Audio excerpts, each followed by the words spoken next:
Hello, everyone. It's Lucy and Amanda from Wine and Crime. And if you're loving our show, Wine and Crime, you have got to check out the new podcast, Crime House True Crime Stories. Every Monday, you'll go on an in-depth journey through two of the most notorious true crime cases from that week in history, all connected by a common theme. Love. From notorious serial killers to chilling disappearances and tragic murders, Crime House True Crime Stories is bringing you the defining events that shaped true crime, both past and present. Whether it's the Manson family murders, the kidnapping of Patty Hearst, or the thrilling escape of a man known as the last great train robber, these are stories you don't want to miss. And now we're excited to share a special preview of Crime House True Crime Stories with you. There are some true crime stories out there that we can never forget. Whether it happened yesterday or a century ago, the details stay with us, creating a lasting impression that never fades. On Crime House, the show, those are the stories we're telling. Every Monday, we'll tackle multiple true crime cases from that week in crime history, tied together by a theme. Think of us as your true crime calendar, telling you stories that occurred that week in true crime history. The murder of Gabby Petito, the Elizabeth Smart kidnapping, the Heaven's Gate mass suicide. These are just a few of the unbelievable events we'll be covering on Crime House The Show. Crime House The Show is a Crime House original powered by Pave Studios. New episodes drop every Monday. Follow wherever you get your podcasts. Check out this clip.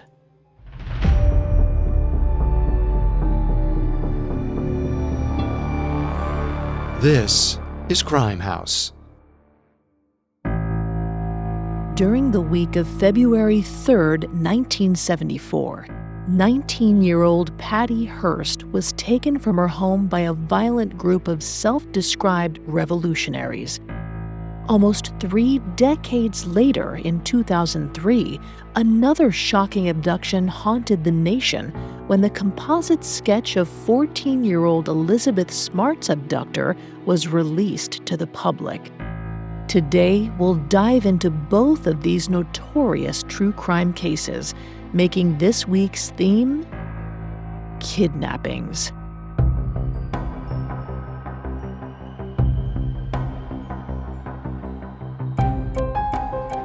Welcome to Crime House The Show. I'm Vanessa Richardson. Every Monday, we'll be revisiting notorious crimes from this week in history, from serial killers to mysterious disappearances or murders. Every episode will explore 2 true crime cases that share a common theme. Here at Crime House, we know none of this would be possible without you, our community. Please support us by rating, reviewing, and following Crime House The Show wherever you get your podcasts. And for ad-free and early access to Crime House The Show, plus exciting bonus content, subscribe to Crime House Plus on Apple Podcasts. Once again, this week's theme is notorious kidnapping cases. We'll start today's episode in 1974, when Patty Hearst was ripped from her life of privilege and taken hostage by a group of radical militants. Then we'll skip forward to 2003, when Elizabeth Smart's parents turned their 14-year-old daughter's kidnapping case on its head by publicly sharing information the police had kept to themselves. Both cases made headlines around the nation, even the world.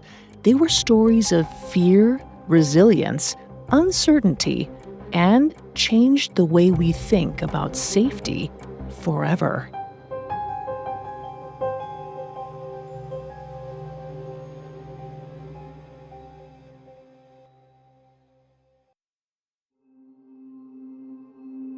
It was around 9 p.m. on February 4th, 1974. 19-year-old college student Patty Hearst was at her apartment in Berkeley, California, with her fiancé, 26-year-old Stephen Weed.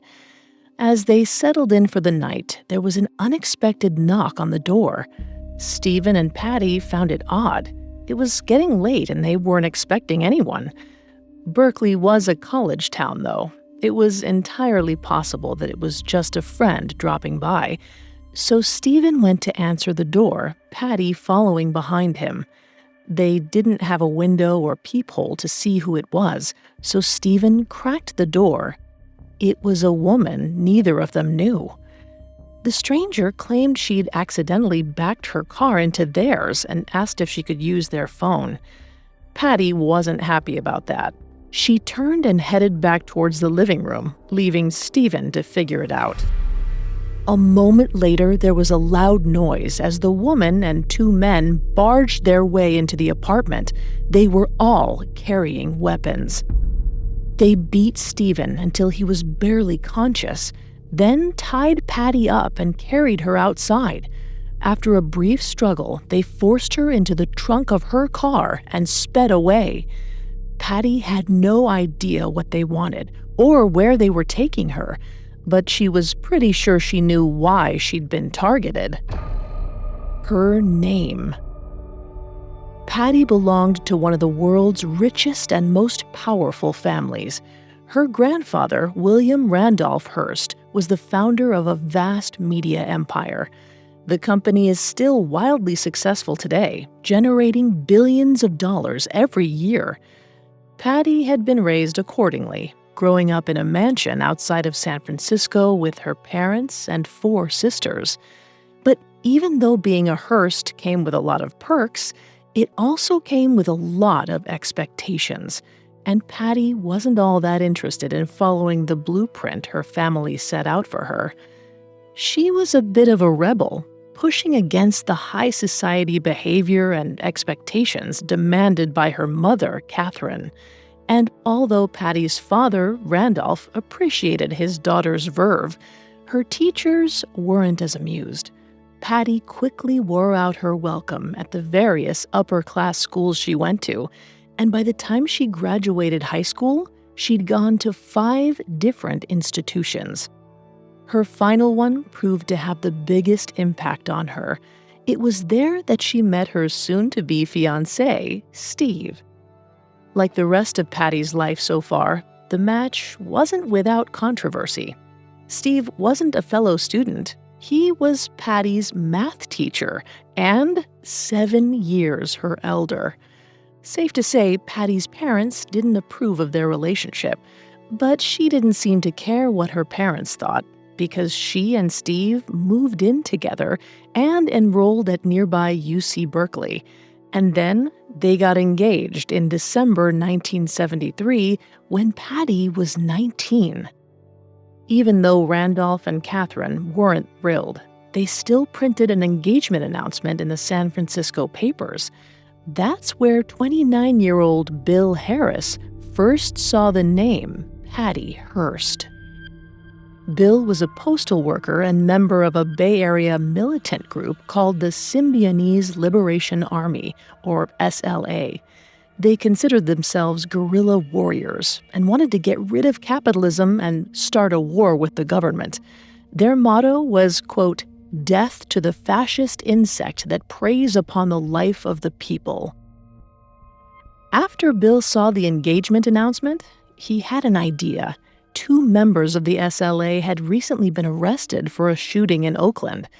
Bill thought the group could use a high-profile captive like Patty to negotiate a prisoner swap. As an added bonus, Patty would be a great metaphor for their cause. An absurdly wealthy family like the Hearsts were the epitome of capitalism. By kidnapping one of their daughters, the SLA would make headlines and, presumably, a lot of money. After reading the engagement announcement, Bill went to the Berkeley campus and was able to find Patty's address. Over the next month or 2, Bill and the SLA found out that despite being from an important, well-known family, Patty didn't have any security. So, on the night of February 4th, 1974, Bill and 2 other SLA members abducted Patty from her apartment. After shoving her in their car, they drove to their safe house and locked her in a closet. Like Bill predicted, the kidnapping made headlines immediately. Along with Steve, multiple people around the apartment complex had witnessed the kidnapping. They went to the authorities, and it wasn't long before the media found out about it. The next day, February 5th, the media converged on the Hearsts' sprawling home outside San Francisco, trying to get a soundbite from her panic-stricken parents. But the Hearsts were in the dark too. Thankfully, they only had to wait one more day to find out what happened to their daughter. On February 6th, the SLA contacted a Berkeley radio station by mail. In their letter, which was written in the style of an arrest warrant for Patty, the SLA took responsibility for the kidnapping. However, they didn't make a ransom demand. That came 6 days later on February 12th, but the SLA didn't ask for a prisoner swap like they'd initially intended to. They didn't ask for money either, at least not for them.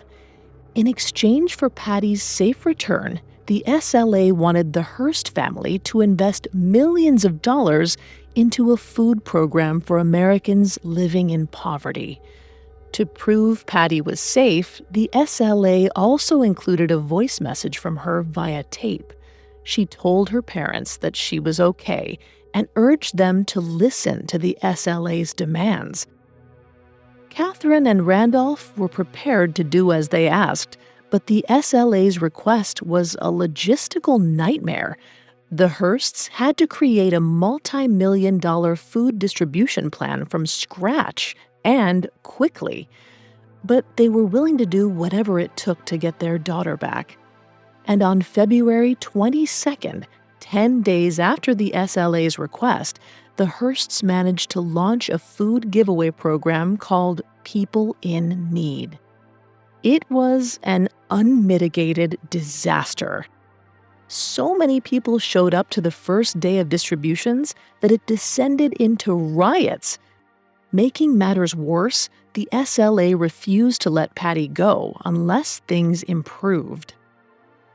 As the Hearsts were trying to organize their program over the next few weeks, the SLA continued to send them recordings from Patty.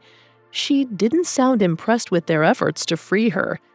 In one recording from March 1974, she said, quote, "I don't believe that you're doing anything at all." But Catherine and Randolph refused to give up. They managed to smooth things out over the course of the next month. By March 26, 1974, the Hearsts had spent $2 million and given away over 150,000 bags of food. It seemed like this time they'd done enough to secure Patty's release, and it appeared the SLA would honor their word. On April 2nd, almost 2 months after Patty was kidnapped, they promised to send more details about her release within 72 hours. But the following day, the Hearsts received an alarming recording. Apparently, there'd been a change of plans, but not from the SLA. From Patty. In the recording, she called herself Tanya and claimed that she was no longer the SLA's prisoner because she'd joined them. The Hearsts could hardly believe it. Patty had never been very political, and now she was suddenly joining the group that had kidnapped her? It just didn't make sense. They were certain that Patty wasn't in control of the situation. She had to be speaking under duress. But on April 15, 1974, 12 days after they heard that tape, everything changed. That day, 5 armed members of the SLA charged into a bank in San Francisco and stole $10,000. As the group held up the tellers at gunpoint, the bank's surveillance system was recording their every move. When the authorities reviewed the footage, they were shocked to see a familiar face among the robbers. It was the now 20-year-old Patty Hearst. She certainly didn't seem like a captive. Patty was armed with a gun and was a full participant in the heist. In case there were any doubts, she sent out another recording after the robbery. She said she was, quote, a soldier in the People's Army. No matter what her parents believed, Patty's case changed at that moment. All of a sudden, the authorities were less interested in rescuing her and more interested in arresting her. And they were willing to do whatever it took to catch her. Follow Crime House True Crime Stories, a Crime House Studios original, now. New episodes drop every Monday.